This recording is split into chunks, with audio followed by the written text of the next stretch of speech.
Merhaba tekrar. Biraz göz rahatsızlığından dolayı ara vermek zorunda kaldım ama bu benim hiçbir zaman kaybolduğum anlamına gelmez.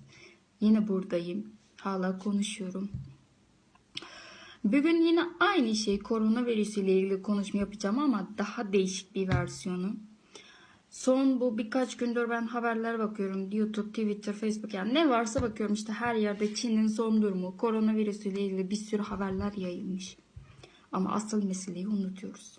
Uygur meselesi. Defalarca ben mektup yazdım. Gördüğünüz gibi videolar paylaşıyorum. Dışişler Bakanlığı yani türlü tümen değişik kurumlara her yere mesaj yazdım. Yapabildiğim kadar ama hiçbir cevap yok. Hala bekliyorum. Bekleyeceğim de. Bizim için bir şey yapmayacağınızı ben çok anladım. Çoktan anladım. Ama şu kadarcık bir umut bile insanı bazen bağlıyor. Açıkçası ben anladım. Bu benim fikrim. Uygurlar bir üvey evlat sizin için, Türkler için, ne bileyim her kimse için. Zaten biz hiçbir şeyiniz sizin için ama Uygurlar için bir şey yapın demiyorum burada. Her kimse, herkese sesleniyorum. İçinizde şu kadarcık bir insanlık kalmışsa bizim sesimizi yayın. Bizim haberlerimizi yayın.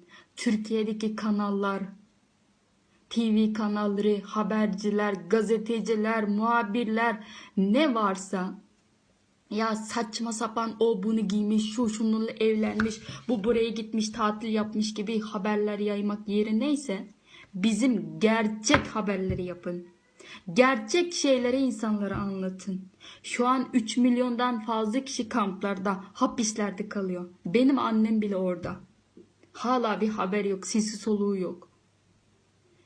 Onların yani virüs çoktan oraya gitmiştir bile ama bizim haberimiz yok. Çin öyle bir şey ki her şey böyle gizli tutuyor.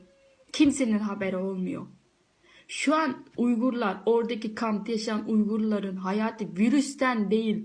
Çin bir emirle bütün 3 milyondan fazla kişi katliam edebilir. Sonra der ki virüs kaptı da öldük, biz bir şey yapmadık. Dışarıdaki Uygurlarsa evi kapsalıp kaldı. Onlar dışarı bile çıkamıyormuş. Ya bu haberler gördüm. 3 günde 2 günde bir dışarı çıkıp alışveriş yapıyor. Ya belki gerçektir ama Doğu Türkistan bölgesindeki Uygurların hepsini evi kapatmış. Sokağa bir tane insan bile çıkamıyormuş. Silahlı askerleri evin önüne dikmişler. Kimse dışarı çıkamıyor. Kamptaki insanlarsa ölüm tehlikesi. Dışarıdaki Uygurlarsa açlıktan ölmek üzere. Burada sizi sesleniyorum ki bu haberleri yayın. Gerçek haberleri yayın. Bunu rica ediyorum sizden. Uygurlar da susmayın. Video paylaşın, konuşma yapın. Bir haber gelmişse elinize onu paylaşın. Susmayın. Çünkü susup kaldıkça benim gibi oluyor işte, benim gibi. Ben 3 seneden fazla sustum ama düştüğüm durum bu. İşte bunu yapmayın. Sesinizi duyurun. Çünkü bütün Uygurları biz kaybetmek üzereyiz. Çin öyle bir çıldırmış ki şu an. Ya Çin'in asıl amacı değil. Tamam, koronavirüsüyle aynı şekilde Çinlilerle, Çin halkı da savaşıyor.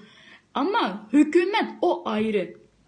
Çinli halktan 200 bin mi 300 bin mi kişi ölmesi Çin hükümeti için hiçbir şey değil. Sadece cebi biraz garantiye girmiş oluyor. Yani insanlık yok orada. İnsanlık diye bir şey yok orada. Çin'in asıl amacı Uygurlardan kurtulmak. Uygurların o zemini, her yer, bütün baylık, her şeysini elinden almak. Onların asıl amacı bu. Ne olur Türkiye hükümeti, ya bizim için savaşın, oraya gidin, silahlı asker çıkartın demiyorum. Bari gerçek haberleri yayın. Annem hala Çin hükümeti tarafından 10 senelik hapis cezası verildi. 10 senelik işkence hala devam ediyor. Biz sesi soluğunu alamıyorum. Benim gibi durumlara düşmeyelim. Uygurlar o kadar şu an çaresiziz ki acıdan böyle konuşamıyorum bile. Ne olur sesimizi duyurmamızı yardımcı olun. İyi günler.